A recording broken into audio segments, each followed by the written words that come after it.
Dear students, I am Dr. Sasikant Tambrakar from Bharati College of Agricultural Engineering, Durg.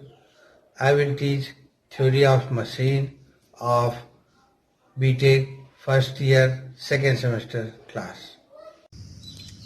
Dear students, today we will solve next numerical.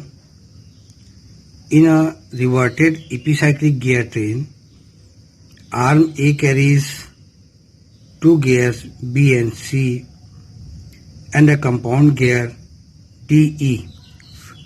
The gear B makes meshes with E and C meshes with D. The number of teeth on gear B, C, D are 75, 30 and 90 respectively. Find the speed and direction of gear C when gear B is fixed and arm A makes 100 RPM clockwise. This is the diagram arrangement of this question. Here it says B is fixed and A makes 100 RPM. Okay, clockwise. A makes 100 RPM clockwise. So we have to find the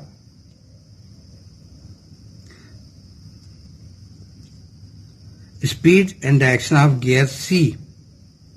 So here the data given are TB equal to 75, TC equal to 30, TD equal to 90 and NA equal to 100 RPM clockwise. Now we'll solve this numerical. Now here reverted epicyclic gear train is shown in the figure we have shown. First of all, let us find the number of teeth on gear E. This has been not given, the number of teeth on gear E. For that, let DB, DC, DD and DE to be the each circle diameter of the gears of B, C, D, E respectively. ये सभी के इस circle diameter हैं. From the geometry of the figure, this is because this is a reverted gear train. So DB plus DE equal to DC plus DD. See the number of teeth on each gear for same module are proportional to their pitch circle diameter. The pitch circle diameter से proportional रहते हैं, ठीक है? So the teeth are TB plus TE equal to TC plus TD. So we have to find out the number of teeth on E, gear E. So this is TC plus TD minus TE. Putting the values here, the value of TE, number of teeth on gear E, we found 45. Here the table of motion is drawn as follows. Here we have to create the table of motion. First, taking arm fixed compound gear DE rotated through +1 revolution. Okay, so this is arm. A is fixed and DE is 1 revolution anti-clockwise direction. +1 बोला तो ये anti clockwise direction में DE compound gear जो है वो DE +1 जाएगा, ठीक है? तो ये B और C जो हैं ये आपके क्लॉकवाइज डायरेक्शन में जाएंगे और ये माइनस में रहेंगे. तो वैसे यहाँ पर ये टेबल प्रिपेयर किया, आर्म A को 0 कर दिया, ठीक है, फिक्स कर दिया. कंपाउंड गियर DE +1 रेजोल्यूशन दिया, अभी बताया आपको. सो गियर B का जो रिवॉल्यूशन है वो TE बाई TB. गियर B के लिए TE, ये E से कनेक्टेड है ना, तो TE बाई TB. Similarly for gear C it is TD by TC. This we have to calculate and write here. Now second row, arm fixed compound gear DE rotate through plus X revolution. Next column में हम लोग क्या करते हैं, next row में क्या करते हैं, प्लस X रिवॉल्यूशन देते हैं. तो प्लस X से सबको मल्टीप्लाई करना है, इसको मल्टीप्लाई कर दिया, 0 आ गया. कंपाउंड गियर 1 वाला है, इसको मल्टीप्लाई कर दिया, प्लस X आ गया. गियर B को मल्टीप्लाई किया, -X TE बाई TB. And gear C minus X T D by T C, ये इसकी वैल्यूज आ गई। Now add Y revolution to all the element, तो सभी में आपको वाई जोड़ना है। आर में वाई जोड़ दिया, कंपाउंड डी में वाई जोड़ दिया, गियर बी में वाई जोड़ दिया एंड गियर सी में वाई जोड़ दिया।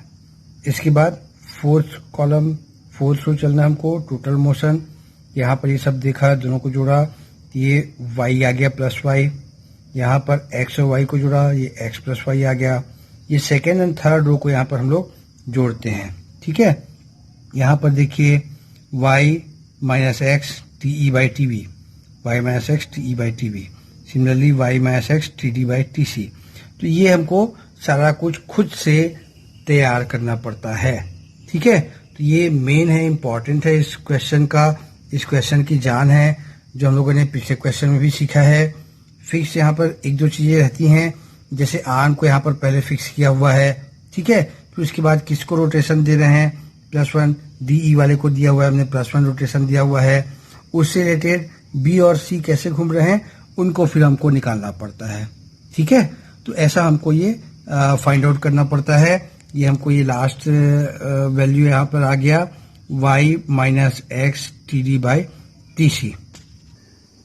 सो next we have to find, since the gear B is fixed, since gear B is fixed here, therefore from the fourth row of table, therefore from fourth row of table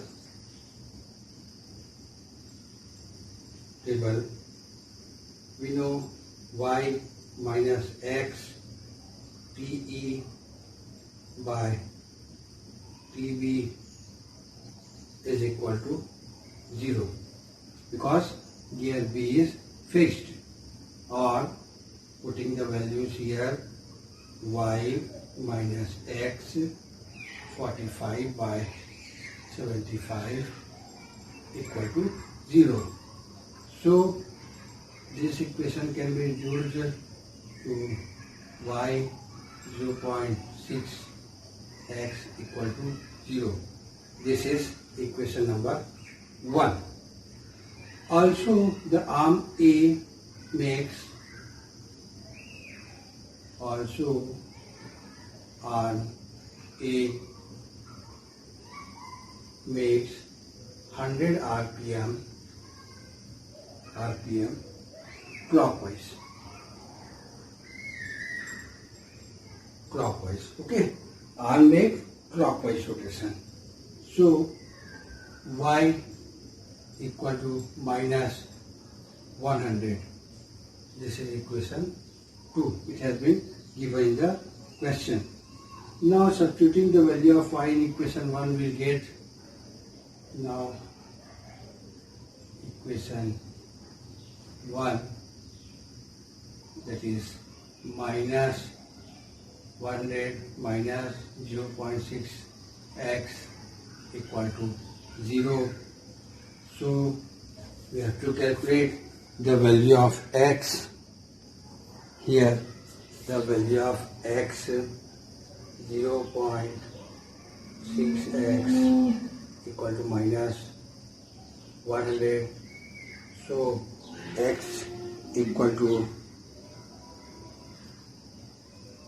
minus 100 by 0.6,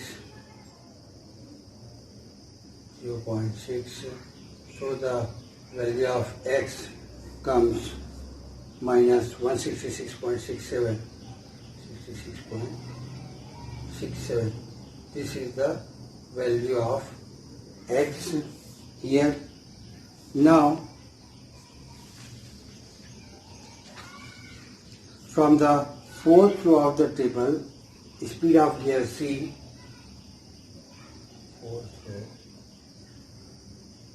speed of gear C, speed of gear C, the equation of this is NC equal to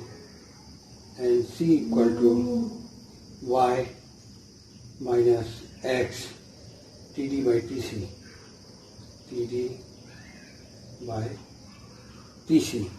Now putting the values here, this is minus 100 minus x, the value of x is 166.67, this is also minus, so this is plus, and TD by TC is 90 by 30, 90 divided by 30. So here the value comes plus 400 RPM, which is the speed of gear C, and that is NC equal to 400 RPM anti-clockwise.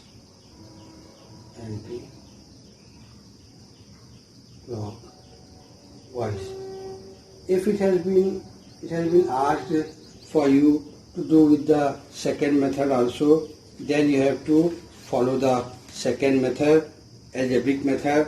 Otherwise, this method of table is important, and the questions have been solved by this method in the examination.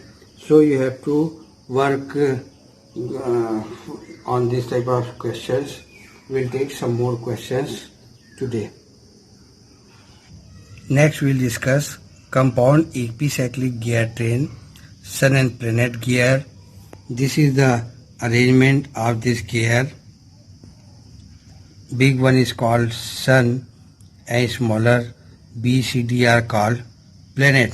This arrangement is called compound epicyclic gear train. Here the side view of this gear has been shown. S1 is the big one, gear A S1, and this is connected with the compound gear CB. Okay, this is connected with the compound gear CB. Here A is connected with B, and B and C are compound. Okay, then this gear B, this gear C is connected with the D. This is gear sun gear D. So we have to rotate this sun gear D, and this arm H is here. This one is the arm H. Okay, so now we have to work for this type of questions, like the compound epicyclic gear train. The diagram of this arrangement I have shown you. This is a compound epicyclic gear train, sun and planet gear. It consists of two coaxial shafts, S1 and S2. यहाँ पर S1 और S2 दो shaft हैं जो coaxial हैं, ठीक है, पर एक दूसरे से जुड़े नहीं हैं, सेम शाफ्ट नहीं है, कोएक्सियल है, सेम एक्सिस पर है. And endless gear A which is fixed, एक एंडलेस गियर ए है वो फिक्स है. द कंपाउंड गियर और the planet gear B and C, यहाँ पे छोटे से ऊपर में दो प्लैनेट गियर है B and C. The sun gear D, बीच वाला जो है वो सन गियर है D, and the arm H जो है वो सन गियर डी से प्लैनेट गियर बी और सी दोनों को जोड़ा हुआ है. The endless gear has internal teeth, जो हमारा एंडलेस गियर है ए वहाँ इंटरनल टीथ है, ठीक है, इंटरनल टीथ है वहां पर. And the compound gear train is carried by the arm, compound gear train arm से कैरी होता है. Revolve freely on a pin of the arm H, arm H पर वो फ्रीली रिवॉल्व कर सकता है, ठीक है. Compound gear, the sun gear is coaxial with the endless gear, जो एंडलेस गियर है उसके साथ में सन गियर कोएक्सियल है, दोनों एक दूसरे से जुड़े नहीं है, कोएक्सियल है, सेम एक्सिस पर है वो लोग, ठीक है. And the arm but independent of them, arm से जुड़ा हुआ है पर इंडिपेंडेंट, उससे इंडिपेंडेंट भी है.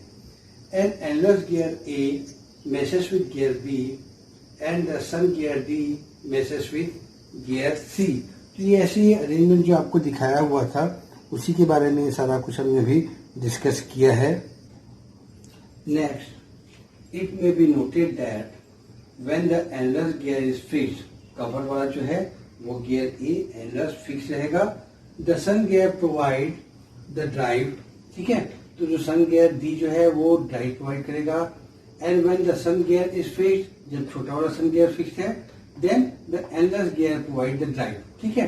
तो यहाँ पर ड्राइव या तो सन गियर से मिलेगा या एंडलेस गियर से मिलेगा, ये पक्का है, ठीक है। जो बाहर वाले से गियर ए से या सन गियर गियर डी से, ये दोनों से यहाँ पर हमको ड्राइव मिलेगा। In both the cases the arm act as follower, यहाँ सब जगह पे आर्म जो है वो फॉलोअर है।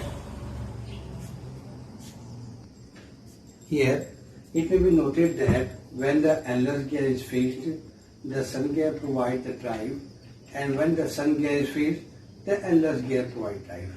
In both the cases, the arm act as follower. जो arm रहेगा वो हमेशा follower ही रहेगा.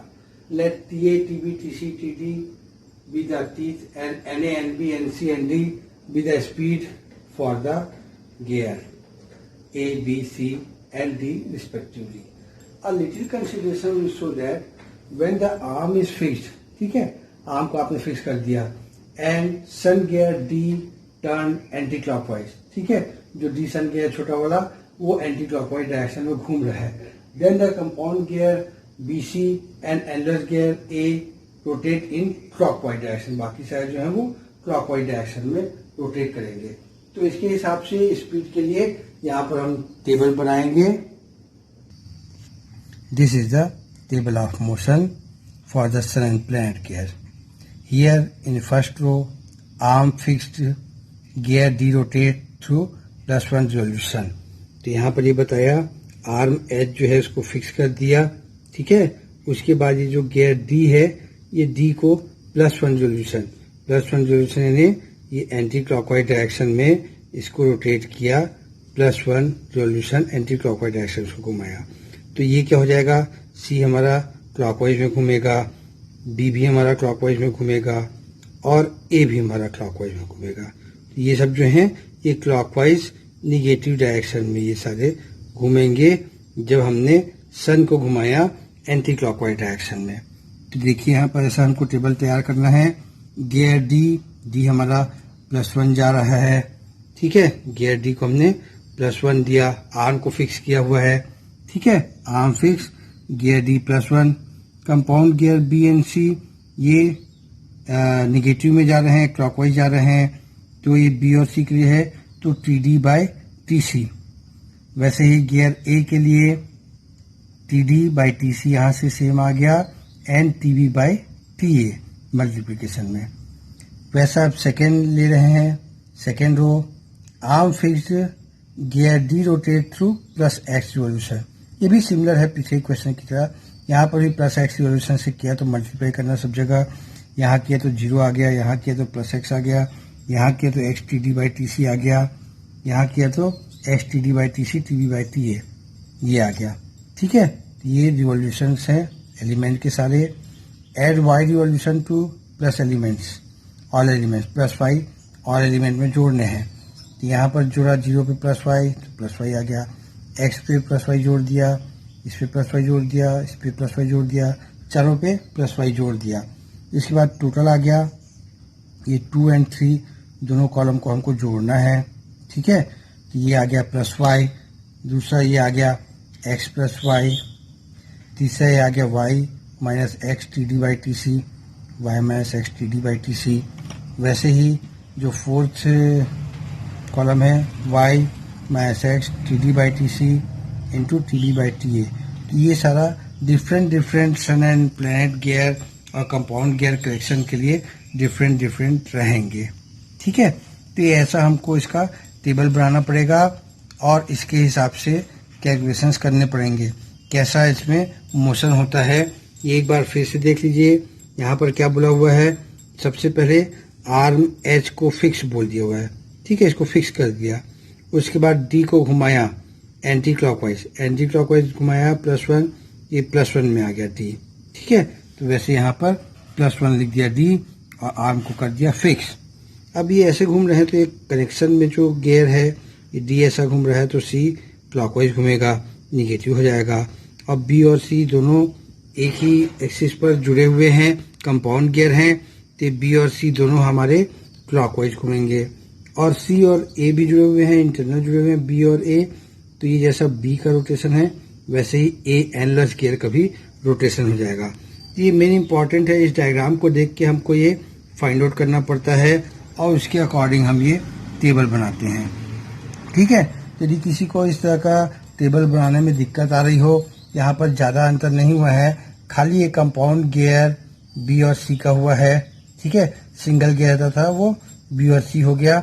और उसके बाद फिर गियर ए के यहाँ पर हम देख रहे हैं कि यहाँ पर ये मल्टीप्लिकेशन जो आपका स्पीड है वो डिफरेंट आ गया। ठीक है, T D by T C, ये T D by T C है और T B by T A multiplication में आ गया और ये डायरेक्शन के माइनस में ही है। फिर इन पे सब पे प्लस वन प्लस वाई जोड़ दिया। इससे पहले सब में प्लस एक्स मल्टीप्लाई कर दिया था, ये माइनस के साथ में था तो माइनस एक्स के साथ में आ गया। यहाँ पे माइनस एक्स आ गया।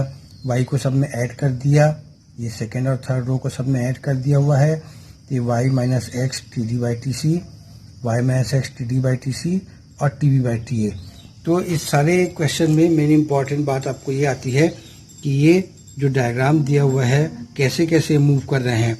ये ऐसे एक मशीन का भी ये फोटो बना के दिखाया हुआ है यहाँ पर सन एंड प्लैनेट गियर का। ठीक है, तो ये ऐसे मशीन्स हमारे लैब में भी मिलेंगे। आप जब कॉलेज आएंगे तो हम आपको लैब में ये सारी मशीन्स इस तरह की दिखाएंगे और आपको ज़्यादा से ज़्यादा क्वेश्चंस ऐसे करने हैं। प्रैक्टिस बहुत इंपॉर्टेंट है और ये न्यूमेरिकल्स एग्जाम में पूछे जाते हैं। Thank you.